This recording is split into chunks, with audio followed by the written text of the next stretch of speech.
창고 문이 덜컥 열리며 차가운 바람이 밀려 들어왔다. 좁고 허름한 공간이었지만 지역의 표정은 오히려 단단했다. 쌓아둔 박스를 정리하고 먼지를 털며 그는 혼잣말을 중얼거렸다. 여기가 이제 내 집이다. 다시 시작하는 거야. 그러나 이삿짐을 풀기도 전에 그의 발길은 또 카페를 향했다. 오늘은 커피 원두를 좀 빌려야 한다고 하면 되겠지. 그는 핑계를 만들며 웃었다. 문이 열리자 은호가 바로 눈치를 챘다. 또 오셨어요? 오늘은 또 무슨 일로요? 지역은 태연한 표정으로 대답했다. 원두 좀 필요해서요. 그리고 여기 와야 마음이 놓여요. 정말 매일 이유가 다르네요. 그래야 올 수 있잖아요.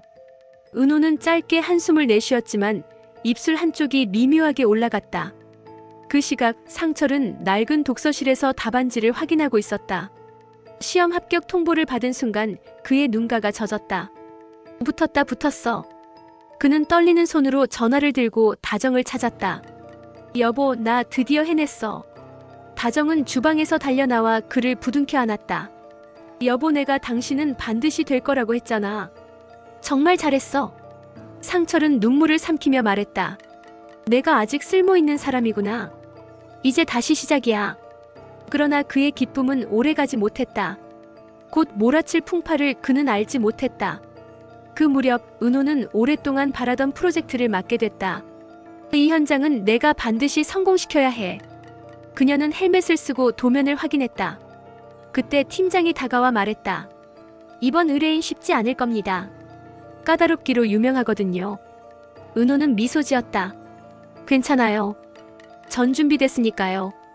그러나 예기치 못한 사고가 닥쳤다. 철제 구조물이 흔들리며 무너져 내렸고 은호가 그 밑으로 빨려 들어갔다. 야! 비켜요. 빨리. 사람들이 달려왔지만 순간은 너무 짧았다. 사업한다는 놈이 그 옷꼬라지가 뭐냐? 누군가의 모진 말이 공기를 갈랐다. 지역이 모멸을 당하며도 침묵했다. 그래, 그렇게 알아서 잘한다는 놈이 결혼식 당일날 파혼을 당해. 비웃음이 쏟아졌다. 지역의 눈빛은 서늘하게 빛났다. 그 순간 은호가 피투성이가 된 채 들것에 실려 나왔다.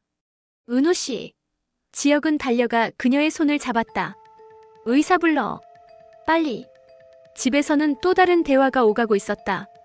예비한테는 말하지 마라, 예미야. 왜요?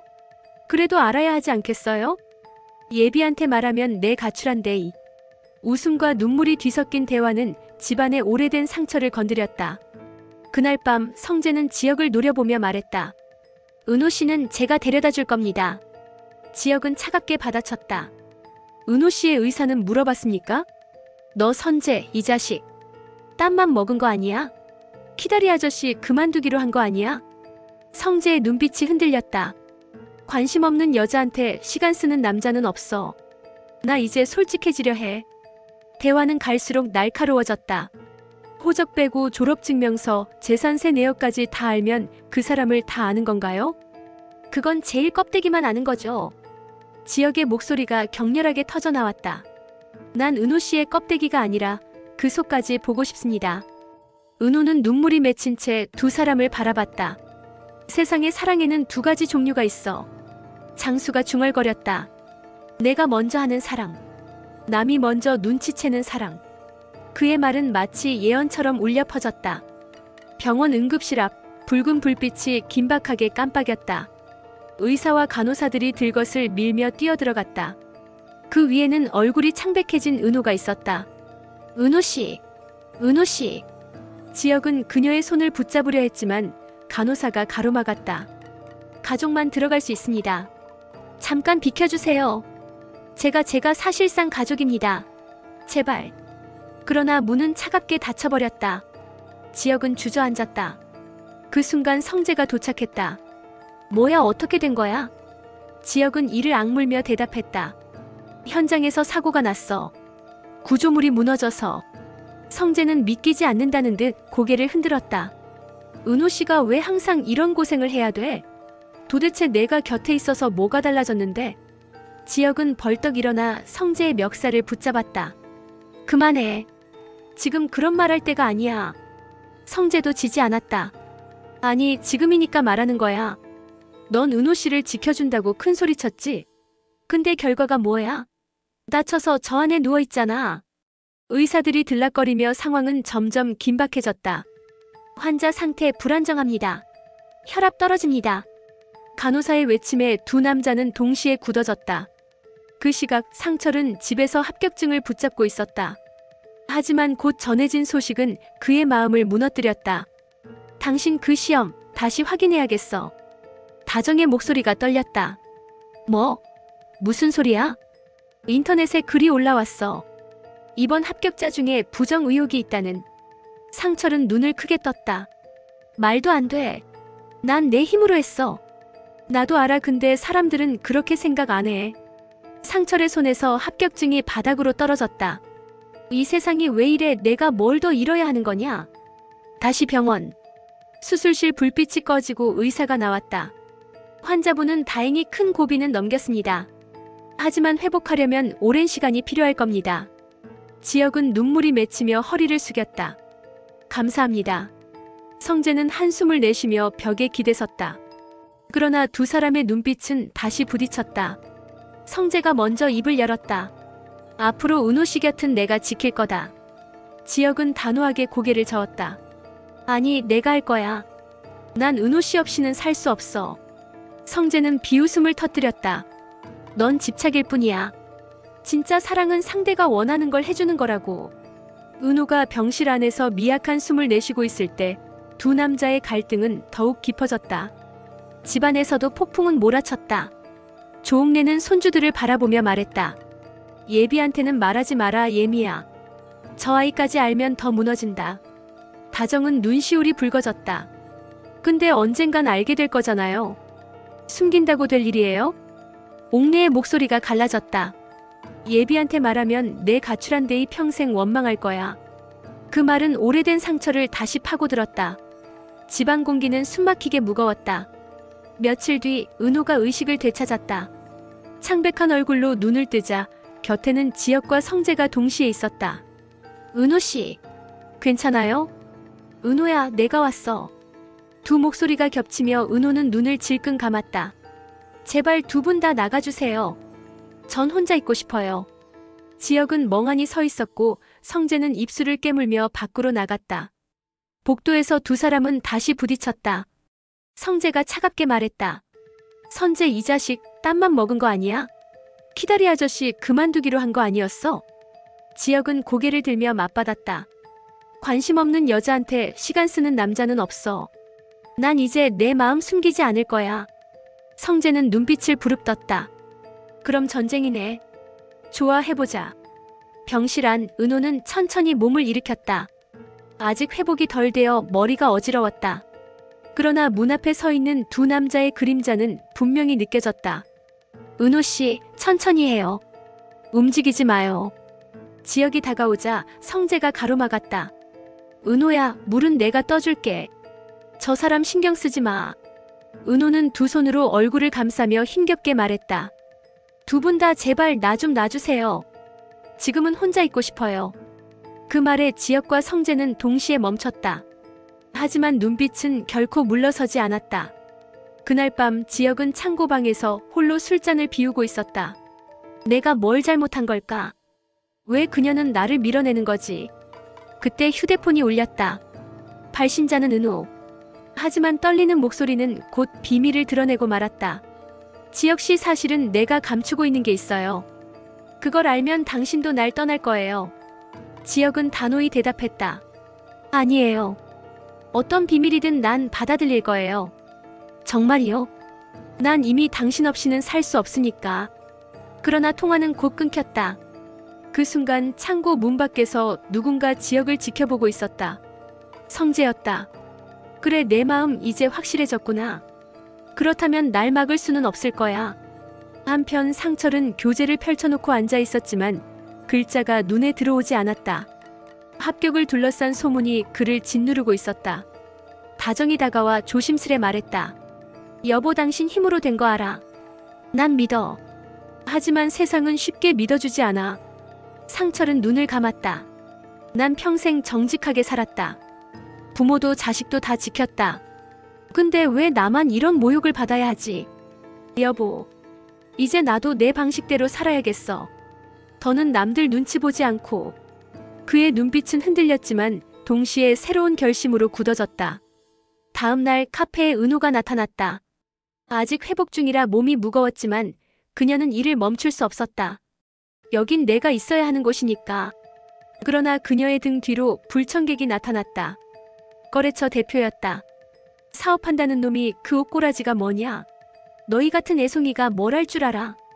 은호의 손이 떨렸다. 그 순간 지혁이 달려들어 막아섰다. 그만하시죠. 여기선 그런 말 할 자격 없습니다. 대표는 비웃었다. 그래? 그렇게 잘난 놈이 결혼식 당일 파혼당한 건 왜일까? 그게 내 수준 아니냐? 순간 공기는 얼어붙었다. 지혁의 눈빛은 분노로 번쩍였다. 입 조심하세요. 제 인생을 함부로 말하지 마세요. 병원 복도에서 성재는 홀로 중얼거렸다. 호적 빼고 졸업증명서, 재산세 내역까지 다 알면 그 사람을 다 아는 건가? 제일 껍데기만 아는 거지. 그는 은호의 비밀을 떠올리며 씁쓸하게 웃었다. 난 그 껍데기가 아니라 속까지 보고 싶다. 하지만 그녀가 받아줄까? 그때 지혁이 나타났다. 은호 씨는 내가 데려다 줄 겁니다. 성재가 차갑게 쏘아붙였다. 선재, 이 자식 땀만 먹은 거 아니야? 키다리 아저씨 그만두기로 했던 거 아니냐고. 지혁은 흔들림 없이 대답했다. 관심 없는 여자한테 시간 쓰는 남자는 없어. 난 이제 숨기지 않을 거야. 성재의 얼굴이 일그러졌다. 좋아. 그럼 내가 나한테 정면으로 싸움을 건 거다. 집안에서도 불꽃이 튀고 있었다. 조옥래가 손자들에게 목소리를 높였다. 예비한테는 말하지 마라. 예미야, 내가 막아야지. 다정은 눈물이 맺힌 채 대꾸했다. 어머니, 더는 숨길 수 없어요. 언젠가 알게 될 거예요. 옥래는 절규했다. 예비한테 말하면 내 가출한 데이 난 이 집을 떠나버릴 거야. 그 말은 가족들을 충격에 빠뜨렸다. 차가운 공기가 감도는 병원 대강당. 누군가 몰래 흘린 정보가 기자들의 손에 들어가면서 은호의 이름이 기사 제목에 오르내렸다. 지은호 과거 은폐 의혹. 프로젝트 현장 사고 단순한 실수인가? 비밀에 쌓인 카페 매니저, 그녀의 정체는? 플래시 세례가 터지는 순간 병실 문이 열리며 은호가 휠체어에 앉은 채 끌려 나왔다. 그녀의 눈빛은 얼어붙어 있었다. 기자들이 몰려들며 질문을 퍼부었다. 호적 문제 사실입니까? 재산세 체납 기록 인정하시나요? 지혁 씨와의 관계, 결혼 전제로 교제 중이신가요? 은호는 숨이 막히듯 얼굴을 가렸다. 그때 지혁이 앞을 막아서며 외쳤다. 그만하세요. 이건 개인의 사생활을 넘어선 인권 침해입니다. 그러자 성재도 뛰어들어 기자들을 밀어냈다. 지금 이 상황에서 중요한 건 은호 씨의 건강입니다. 더 이상 자극적인 질문은 삼가하세요. 기자들은 물러났지만 두 남자의 눈빛은 서로를 향해 불꽃을 튀겼다. 밖으로 나온 은호는 두 손을 떨며 지혁을 바라봤다. 지혁 씨 이제 됐어요. 저 때문에 다 망가지잖아요. 아니에요. 어떤 비밀이든 난 다 받아들일 거예요. 성재가 그 말을 끊으며 차갑게 웃었다. 말은 참 쉽지. 하지만 진짜로 그럴 수 있을까? 내 가족이, 내 아버지가 과연 널 이해할까? 지혁은 성재를 노려봤다. 내 아버지가 뭐라 하든 상관없어. 난 내 선택을 할 거야. 좋아. 그럼 끝까지 가보자. 누가 진짜 은호 씨 옆에 설 자격이 있는지. 그 시각 상철은 교재를 덮으며 무겁게 숨을 내쉬었다. 내가 평생 지켜온 정직 이제 아무 소용이 없구나. 장수가 곁에서 위로하듯 말했다. 친구, 세상은 늘 정직한 사람을 시험에 빠뜨리지. 하지만 그게 끝은 아니야. 상철의 눈빛이 흔들렸다. 그래도 내 아들이 그 여자 옆에 서는 건 난 받아들일 수 없어. 우리 집안을 무너뜨릴 거야. 그럼 자네는 어떻게 할 건가? 상철은 떨리는 목소리로 대답했다. 난 지역을 맡겠다. 아버지로서 마지막으로. 밤 은호의 카페. 불이 꺼진 줄 알았던 그곳에 지역이 들어섰다. 잠시 뒤 성재도 나타났다. 여기서 뭐 하는 거야? 그건 내가 할 말이다. 두 사람은 서로를 향해 천천히 다가섰다. 성재가 먼저 말을 뱉었다. 넌 은호 씨를 지킨다고 하지만 결국 내 욕심이잖아. 내가 하고 싶은 사랑일 뿐. 지혁의 눈빛이 번쩍였다. 세상에 사랑에는 두 가지 종류가 있어. 내가 먼저 하는 사랑, 그리고 남이 먼저 눈치채는 사랑. 성재는 차갑게 대꾸했다. 맞아. 그리고 지금은 내가 먼저 눈치챘어. 넌 이미 늦었어, 지혁. 두 사람의 목소리는 점점 거칠어졌고 주먹이 오가는 순간 카페 유리창이 덜컥 울렸다. 그 소리를 들은 은호가 허겁지겁 달려들어왔다. 그만해요. 제발. 하지만 두 사람은 멈추지 않았다. 지혁이 외쳤다. 은호 씨는 제가 지킬 겁니다. 성재가 맞받았다. 아니, 내가 할 거야. 넌 이제 물러나. 은호는 결국 오열하며 주저앉았다. 두 분 다 나 좀 제발 놔주세요. 내가 원하지 않는 사랑은 사랑이 아니에요. 새벽의 정막 속 은호는 병원 옥상에 홀로 서 있었다. 바람은 차갑게 불었고 도시의 불빛이 그녀의 눈동자에 흔들렸다. 이젠 도망칠 곳이 없어. 그녀의 속삭임은 바람에 흩날렸다. 그 순간 뒤에서 목소리가 들려왔다. 은호야, 여기 있었구나. 지혁이었다. 헐레벌떡 달려온 그의 얼굴은 눈물로 젖어 있었다. 제발 이런 짓 하지 마. 내가 어떤 비밀을 안고 있든 상관없어. 나한테는 내가 전부야. 은호가 고개를 저었다. 아니야. 지혁 씨, 난 당신 인생을 무너뜨릴 거야. 내 존재 자체가 짐이야. 지혁은 그녀의 손을 붙잡았다. 아니라고 했잖아. 날 좀 믿어줘. 그러나 그 순간 또 다른 목소리가 어둠 속에서 울려 퍼졌다. 은호야, 넌 혼자가 아니야. 성재였다. 그는 무겁게 발걸음을 옮기며 두 사람 앞에 섰다.